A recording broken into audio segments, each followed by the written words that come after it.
저희들이 어제 이 시간에 속보로 전해드렸는데 그때도 이게 가능할까? 야당은 알을까? 다른 야당은 알을까? 이랬는데 다른 야당도 몰랐고 당내 대선 주자도 몰랐고 결국은 이걸 취소하는 정말 모양새만 구기는 결과가 나왔어요. 어떻게 보십니까? 그렇습니다. 한마디로 추미애 대표가 아주 위험하고 아슬아슬한 단독 플레이를 했다. 이렇게 정리하면 될 것 같고요. 물론 어제 열린 의원총회에서 당내 의원들이 아주 대부분 강력하게 반발을 했었죠. 예. 그리고 시민사회단체 원로들도 지금 해서는 안 된다라고 적극 만류를 해서 결국은 무산되는 것으로 끝이 났는데 그걸 보고 저는 이런 생각이 들었습니다. 추미애 대표가 물론 그동안 추미애 대표나 민주당이 촛불 민심을 적극적으로 주도해 나가지 못한 것이 사실이 아닙니까? 예. 그래서 지난 주말에 촛불 민심을 확인하고 그것을 대통령에게 가감 없이 현장의 목소리를 전달하겠다.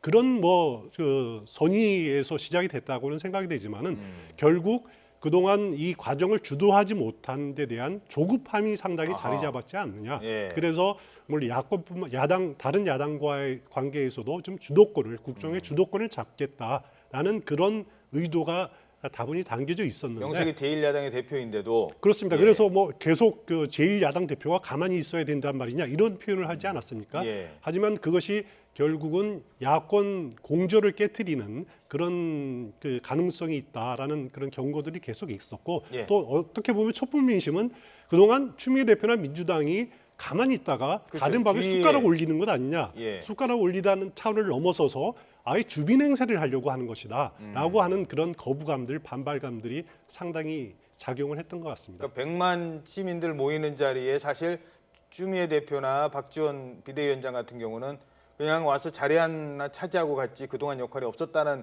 본인들 나름대로의 평가도 있었기 때문에 그럴 수도 있습니다. 그 과거부터 추미애 의원 시절, 그러니까 초선 때부터 계속 쭉 지켜보셨기 때문에 추미애 대표의 어떤 리더십 이런 건 어떻습니까?